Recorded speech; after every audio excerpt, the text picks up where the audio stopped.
Pupunta ako ng clinic ngayon para magpalinis ako ng ngipin. At habang nagpapalinis kami, hindi ko naman nakakalain na ganito yung mga mangyayari. Wala pa po. Ikaw yung wala pa. Very good yan sa barangay. Kahit tayo mga natanggal kanina. Kadiri, no? Kadiri, boy. Parang sabog-sabog na pikulo, no?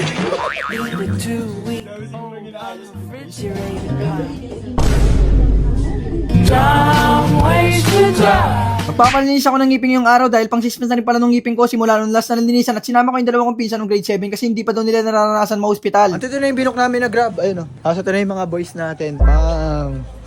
Yari na! Nag-headset na sa labas ng piso net. Sumakay na rin kami kaagad sa kotse at may isang bagay kami na ipapaalam na hindi pa nalaman ng kahit isang matalinong estudyanteng halaman. Upo. Basag. Upo, basag. Wala na. Ngayon lang? Ganina. Saan ba ito? Buti nga, ganyan lang eh. Buti hindi nag-blackout eh. Kagi, palitan mo lang yan ng ano, case. Palitan mo lang yung tempered glass, pwede pa ba? Yung tempered glass na tablet. Malaki yun, tayo. Tuloy-tuloy na sana yung biyahe namin at ang biglang out of nowhere, nakita namin yung kaibigan namin na mayroong balat na kayang protection ng balat kahit walang gamit para sa balat. Kahit anong oras mo, makikita mo nga minsan alas 2 una sa McDo kahit sarado. Ona! Ana! Nakasag yung mundo tol. Kahit saan talaga kayo, nung marunong talaga kayo mag-teleport, baka meron talaga marunong talaga kayo mag-tantap. Kanina walang payong. Ngayon may payong na. Wala pa rin kaming kain at nung makarating kami sa bikutan, nagtubig lang kami at umiwas kami sa pagkain para walang pagkain na tumambay sa ngipin namin na dapat hindi makita ni Doc. Pagka maaakit ka, mamaya nang kakakain. Magpapalinis ka ng ngipin eh, tapos magpapakain ka muna? Bawal pa kumain, bawal pa. Wag muna. Magulat ka, makita ni Doc oh.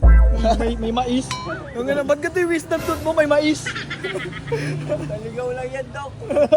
Guys, ito na, napuntahan na natin yung clinic. Ito yung clinic. Di mabasa yung pangalan, puro na wire. Pero ang pangalan ng clinic yan, Large Sabal Smile Dental Clinic. Tara, punta tayo, pasok tayo para malaman natin kung ano yung mga services nila doon kasi magpapalinis talaga tayo ng kilikili. Bili ka pala, pulbo to. Opo, pero tatanong ko na lang din po yung doktor ko kung ano po yung gagawin sa ipin ko kasi since nung last time po, dito po ako nagpagawa ng ipin. Tapos yung kasama niyo po, Clinic lang po. sila pong dalawa. Wala pa kayong lagi. Wala pa po. Ikaw yung Wala pa. Very good yan sa barangay.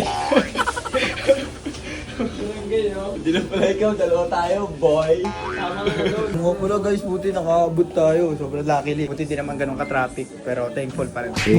Uy, ayusin mo naman sulat mo. Visit kasi na yun. Imbis na sa paaralan lang punta sa computer shop. Female? Male? Ano ba yung boy? Baliw. Ano ang caption, Tol?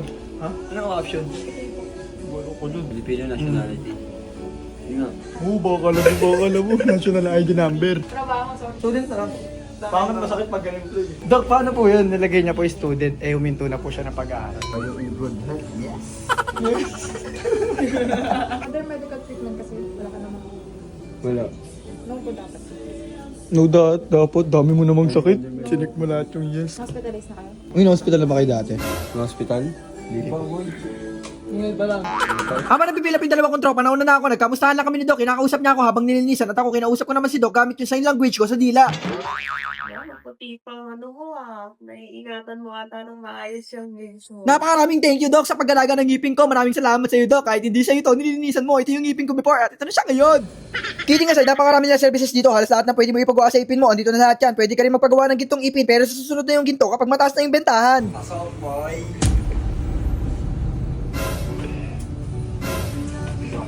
Main character yan. Ano sabi sa inyo to? May mga kailangan daw ayusin. Oo. Kailangan daw ipabunot. Yung ano? Ngipin. Lagi palagyan mo ng pimple patch. After 3 months, balik daw dito. Tapos, kailangan daw toothbrush daw ng maayos, hindi toothbrush maranang. Okay. Kahit ako yung mga natanggal kanina, mukhang yun lang yun. Kadiri, no? Kadiri, boy. Parang sabog-sabog na pikulo, no? Kawawa, boy.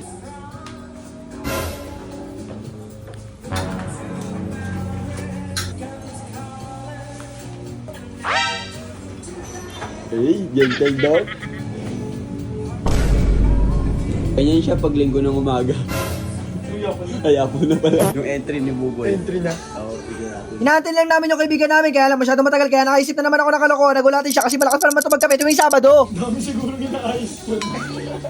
Tigilagit namin. Dami siguro ginaayos mo guys.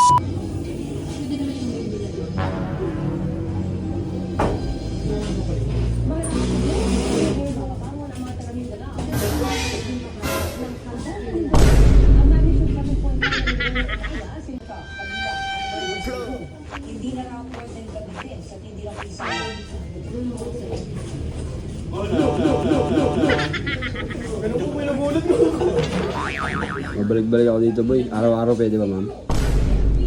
Ganda niyan. Baka mawalan ka na ng gums.